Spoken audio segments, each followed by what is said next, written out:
I'm Bhojwani, I'm 15 years old, and today I've got a question for you. What do you think are the most stereotypically Mumbai things ever? Is it crumpling on the road in dejection after yet another auto rickshaw driver ignores you? Is it eating vada pav for breakfast, lunch, and dinner? Maybe. But I think sitting outside a film star's house the whole day hoping to see them warrants a spot on that list. I mean, pass Amitabh Bachchan's bungalow at any given time, and you would have at least 5 people, minimum, swarming the sidewalk. But after all, it is Amitabh, the so-called angry young man, a heartthrob in his youth and revered in his old age. So naturally, like any Bollywood artist worth their salt, he's got legions of adoring fans amassed outside his house in hopes of catching a glimpse.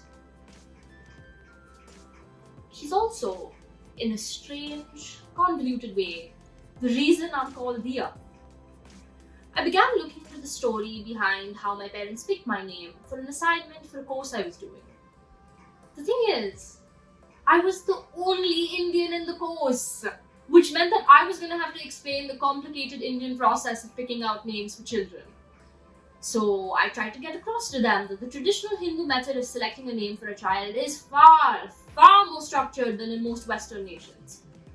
I talked to them about kundlis or birth charts, which are drawn according to the birth date and location of the child and are thought to determine their personality, future prospects, and what names, numbers, gems, days, and symbols are the most auspicious for them.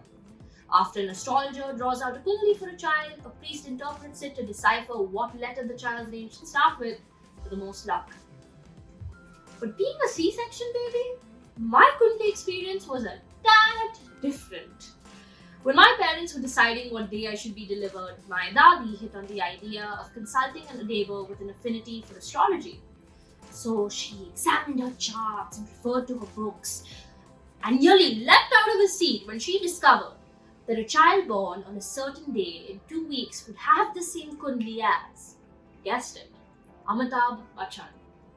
My parents aren't ones to be impressed by the prospect of fame and riches, but they are inclined to do things for the fun of it, which is exactly why they fixed the date for my delivery to the recommended date, 10 a.m. on 17th April 2005 at the Breach Candy Hospital, Bombay.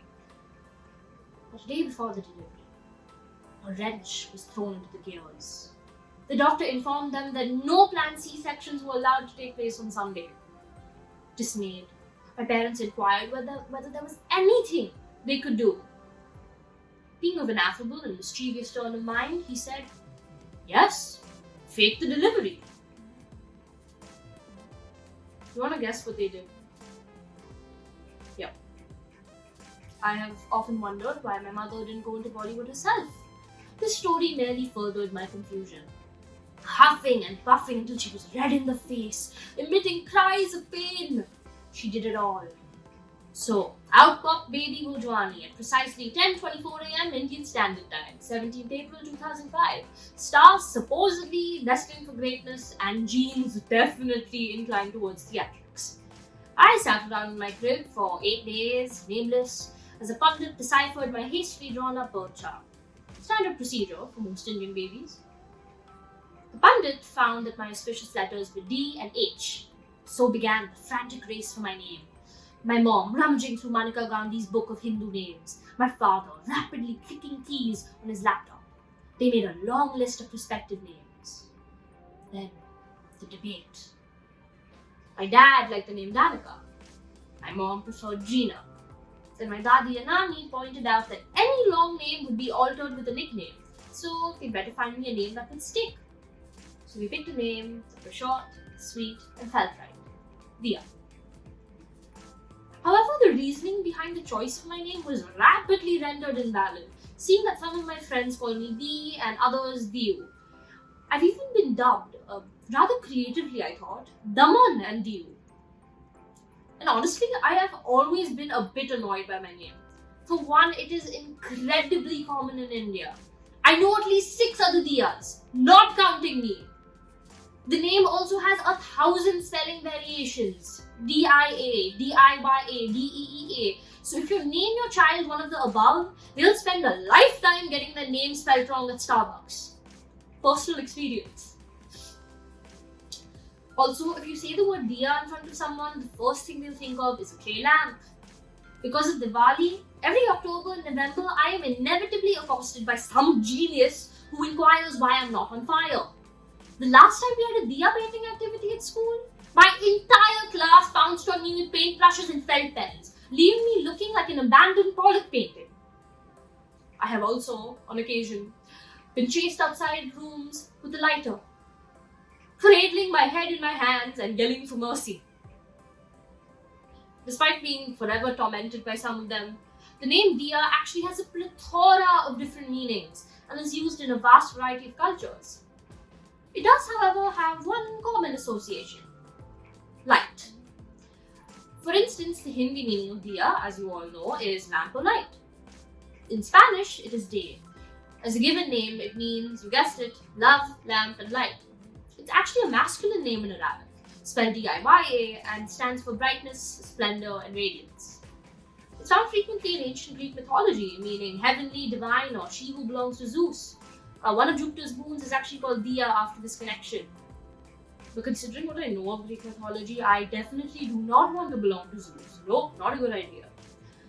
In ancient Roman mythology, Dia, yes, twice, was a goddess of fertility, her name meaning goddess of daylight, or bright goddess.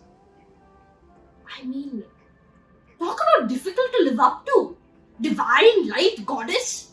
The closest I've gotten to heavenly is when I ate a creme brulee so good it made me see through space and time. But honestly, I don't feel divine, heavenly, or even particularly cheerful most of the time. Especially in these times. I am anxious and melancholy, thoughts clustering in a tangle at the edge of my vision like an angry black scroll. And if the bar is so high, I'd rather live up to the other meaning of my name. Just give me a wick and a lighter. I think maybe parents name their children lovely, cheery names in the hopes that once their personalities unfurl, they'll reflect their monikers. I don't feel like who I am is determined by my name. Or for that matter, by my stars, my astrological sign, or the result I get on a BuzzFeed quiz. But maybe names serve a different purpose. Maybe they help remind us of who we have the potential to be and how much the people we love care for us. When I began writing this essay, I was reminded of the story behind my name. Ram and Sita were to return to their kingdom, Ayodhya, after 14 years of exile. The people, rejoicing when they heard the news, fretted when they discovered that the night of their return was to be a new moon. When Ram and Sita set their eyes on Ayodhya after over a decade away, they were startled by a serpentine line of light, stretching down every street, winding up the hill to the palace. It was made up of hundreds of thousands of small earthen lamps, lighting the way home. Light over darkness, knowledge over ignorance, good over evil. I don't think that I can save other people or guide them. But I read somewhere that it's okay if you can't save many. It's okay if you save only one person. And it's okay if that person is you. Thank you.